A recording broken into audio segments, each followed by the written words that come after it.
Dans cette vidéo, nous allons parler d'un réglage PID pour une fonction de transfert du troisième ordre et nous allons nous balader dans la méthode du régleur, dans l'analyse harmonique pour essayer à la fois d'établir les paramètres du gain, de l'intégrale et de la dérivée et aussi de comprendre ce qui se passe au niveau harmonique, au niveau stabilité. Alors, donc, si nous devons régler ce procédé, on sait que de la méthode du régleur, la première chose à faire, c'est de régler le gain. Donc c'est ce que nous allons faire. Nous allons construire la boucle de régulation ici avec un régulateur PID où, pour l'instant, nous allons annuler le TD, donc on va annuler l'action dérivée, et on va s'occuper ici juste du gain.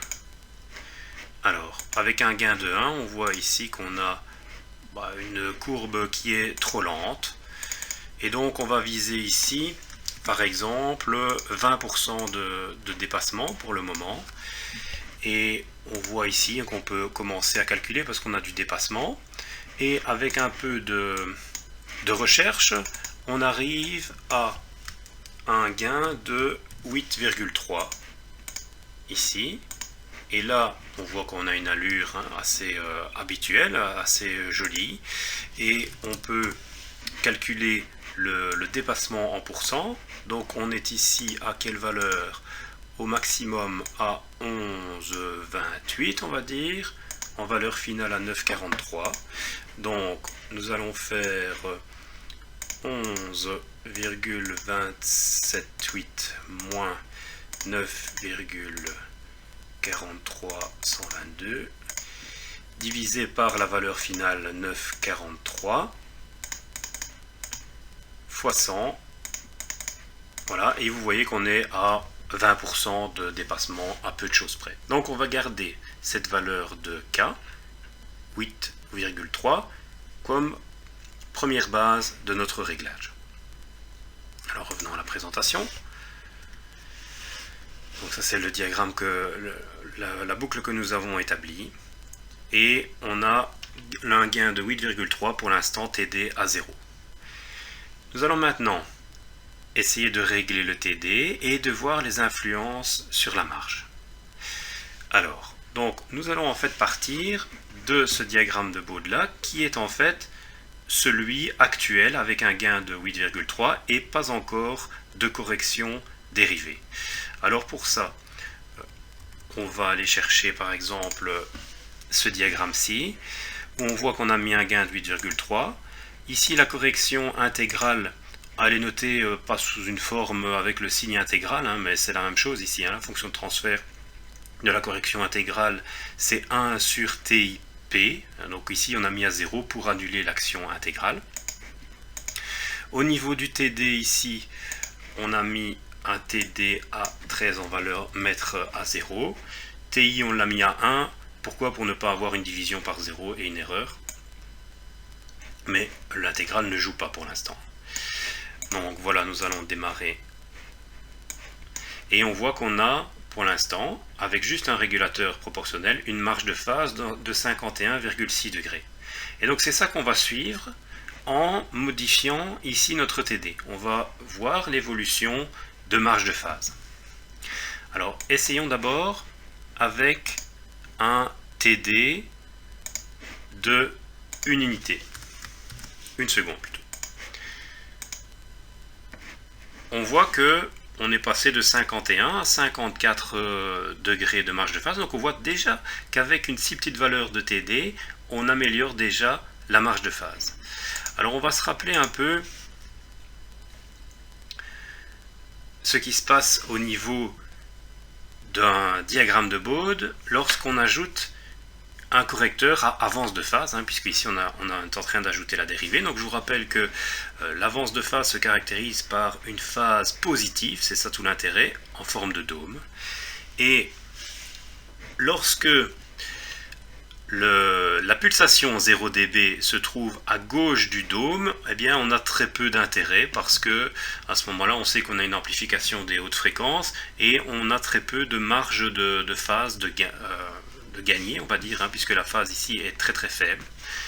Au fur et à mesure qu'on fait déplacer le dôme vers la gauche par rapport à oméga 0 dB, à un moment donné, on a oméga 0 dB qui peut se situer par exemple ici. Alors je vous rappelle que ici on a l'impression que c'est oméga 0 dB qui se déplace, mais en fait c'est le dôme ici qui se déplace par rapport à oméga 0 dB. Oméga 0 dB ne change pas, c'est notre procédé avec notre gain de 8,3 on va dire, et il a été fixé. Donc ce qu'on est en train de régler c'est le TD, donc c'est bien le dôme qui va bouger.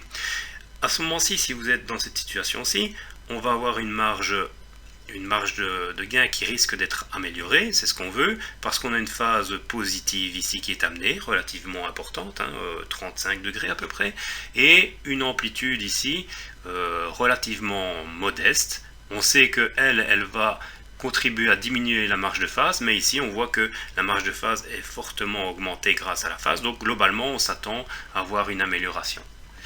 Si on continue, on pourrait dire, tiens, on fait correspondre oméga 0 dB justement à la pulsation ici qui donne le maximum de phase ici.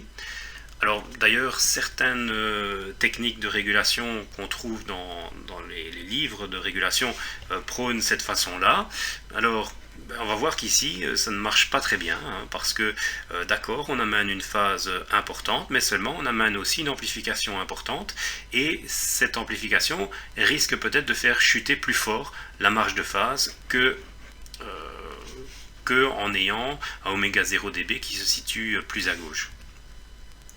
Alors on sait que, on avait déjà vu dans une vidéo précédente, si on continue à augmenter le TD, eh bien on a le oméga 0 dB qui relativement se situe plus dans cette zone-ci, et ça devient moins intéressant. Pourquoi? Parce qu'on augmente le TD, donc on augmente l'influence du bruit, on n'augmente plus vraiment la phase plus qu'avant, puisque cette valeur-là de phase, on l'avait déjà là, donc c'était peut-être pas nécessaire d'aller jusque-là, et en plus, l'amplitude ici, elle commence à augmenter sérieusement, et celle-là va faire diminuer la marge de phase beaucoup plus que si on était ici, évidemment, son correspondant en phase ici, l'amplitude est beaucoup plus faible ici, et donc cette amplitude-là va contribuer à moins de diminution de marge de phase. Et puis on a encore ici un cas extrême, mais qui est vraiment pas intéressant du tout, parce que vous voyez que vous n'amenez quasiment plus de phase supplémentaire, donc la marge de phase ne va pas augmenter grâce à cette courbe-ci. Par contre, ici on voit que on augmente l'amplitude, et ça on sait que ça va faire chuter la marge. Donc là on va vers plus d'instabilité, donc vraiment pas intéressant d'aller jusque là. Alors regardons, nous avons dit juste avant que déjà avec un TD de 1, on arrivait à augmenter la marge de phase. Alors voyons où on se situe en fait. Donc pour ça, on va aller chercher ce fichier-ci. Donc on a mis un gain de 1 pour voir où on se situe uniquement avec le correcteur à avance de phase en tenant compte de la dérivée et pas du gain. On a mis un TD de 1 et regardons ce que ça donne.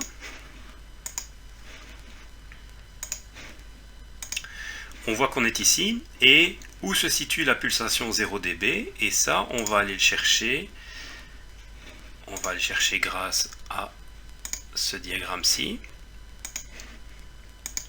Donc pour l'instant, avec un gain de 8,3, la pulsation 0 dB se situe ici à peu près à 0,54,8.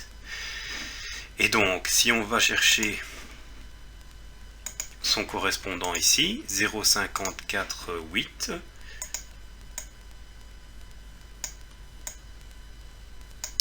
alors 0,59,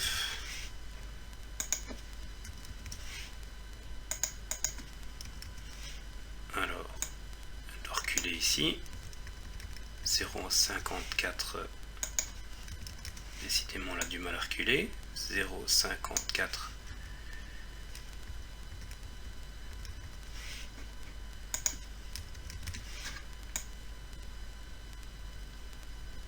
voilà, ici à peu près, vous voyez qu'on a une augmentation de phase de 3 degrés, Et ici en amplitude, ça reste à 0. Donc ce qui explique qu'on a une petite augmentation de marge de phase de quelques degrés. Bien sûr, c'est trop peu pour être significatif, donc on va continuer à augmenter le TD.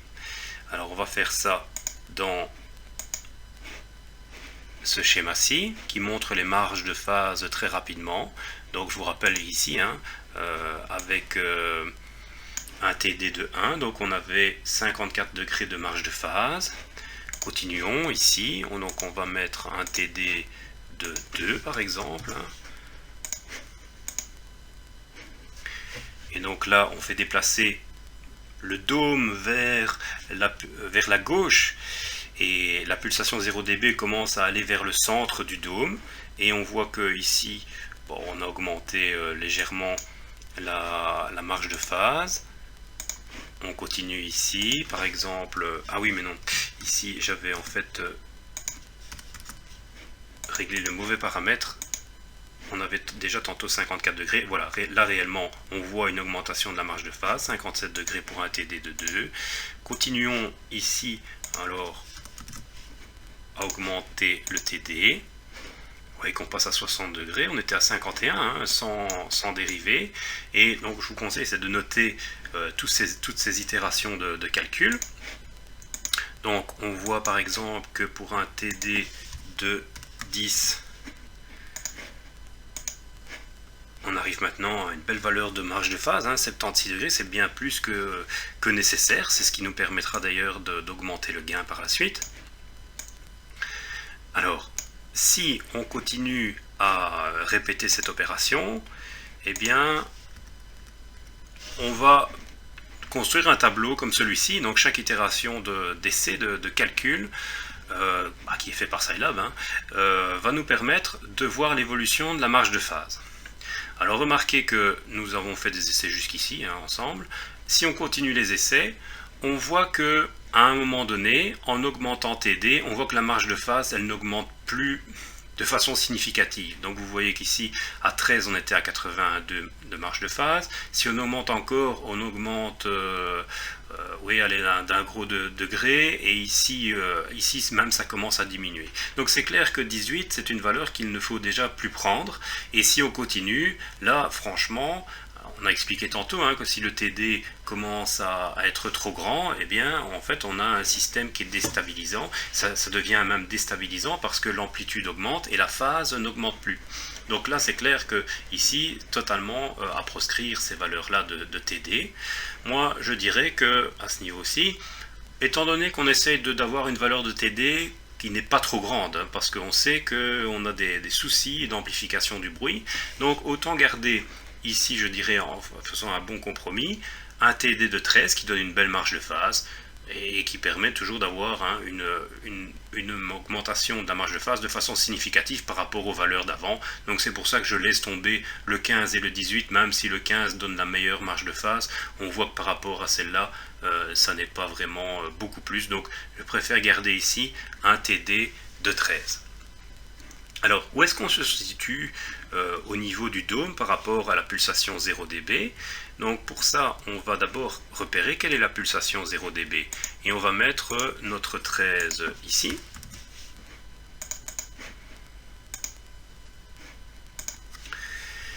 Donc ça, c'est le diagramme d'une correction proportionnelle dérivée, avec un K de 8,3 et un TD de 13. On va aller chercher la pulsation 0 dB qui est ici, on va dire, à 0,07. Et on va aller voir où on se situe au niveau du dôme.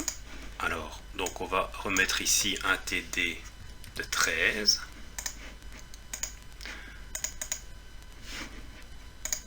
On va aller voir ce que ça donne ici. Pour être sûr que c'est la bonne courbe, on va la relancer.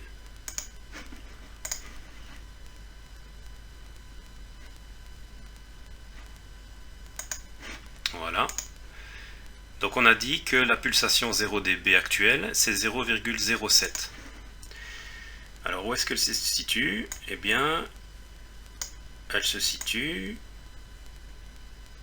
c'est un hasard, hein, qu'on est pile sur la pulsation de coupure, mais vous voyez qu'on est à peu près à la moitié de la montée vers le dôme. On n'est pas au maximum, hein. Si on était au maximum, on commencerait à avoir des valeurs sans doute de marge de phase qui diminuent. Donc on s'est arrêté ici, au niveau placement du TD. Donc voilà comment l'avance de phase va venir corriger notre diagramme de Bode, et on voit que au niveau amplitude, eh bien, on n'amène pas grand chose. On sait qu'elle est déstabilisante, elle, hein. Donc vous voyez qu'on n'amène que 3 dB, hein. Plus on va aller vers la droite et plus on va augmenter l'amplitude, et plus ça va être dommageable au niveau perte de marge de phase. Donc ici, voilà un bon compromis.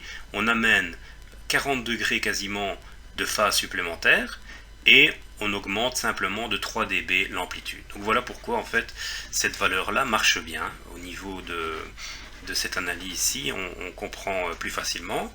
Alors regardons maintenant ce que ça donne au niveau de la réponse, parce que là on est resté dans le domaine fréquentiel. Alors pour ça, eh bien, allons chercher une réponse ici, une réponse temporelle. On va mettre le TD à 0 pour commencer, pour se rappeler quelle est la courbe de réponse.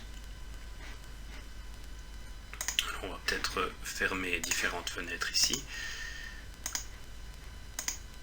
Voilà. Donc voilà, sans correction dérivée. Et si on ajoute la dérivée à 13, c'est ce qu'on a choisi, on voit que oui, évidemment, c'est TD fois S ici. TD fois S. Voilà, vous voyez que l'oscillation a disparu, hein, on n'a même plus de dépassement, c'est ce qu'on voulait. Vous voyez que si on exagère le TD, hein, on met par exemple 40 ici, vous voyez que là on va vers l'instabilité. Donc le fait d'ajouter la dérivée, on dit que ça stabilise, mais pour autant que ce soit bien réglé, vous le voyez ici, là on est en train de déstabiliser le système. Donc voilà, nous avons choisi un cas de 8,3 et pour l'instant un TD de 13. Mais on sait que maintenant on a une marge de phase qui est bien supérieure à tout à l'heure, et donc ça nous permet de réaugmenter le gain. Alors c'est ce qu'on va faire ici. Et je vous propose, c'est de faire un diagramme comparatif ici, avec celui-ci. Donc on va pour l'instant annuler l'intégrale des deux côtés. On annule l'intégrale. Ici on a un TD de 13. Ici aussi forcément, hein. Alors ici on va ajouter la correction dérivée également, comme ça on compare simplement, pour l'instant on compare l'influence du gain, puisqu'on veut réaugmenter le gain. Donc on va faire avec le gain de 8,3 qui est le réglage initial, et puis on va essayer d'augmenter un peu pour voir quel est l'impact. Alors on a deux scopes ici, un sur la sortie du régulateur et un sur la réponse, et vous voyez que ici en fait on n'a pas beaucoup de différence. On voit que si on passe le gain de 8,3 à 10, bah oui, on voit que le temps de montée est un peu meilleur, mais ça n'est pas très significatif en fait. Alors on voit ici hein, que la sortie du régulateur, mais il n'y a pas beaucoup de différence, elle reste saturée un peu plus longtemps, hein. Alors on pourrait ici, je dirais que de passer de 8,3 à 10, c'est déjà bien, hein.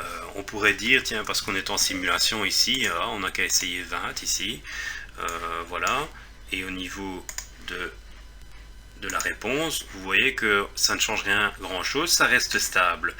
Alors là je dirais attention à la simulation. Pourquoi? Parce que ça reste une simulation et vous voyez qu'on n'a même pas mis de retard ici.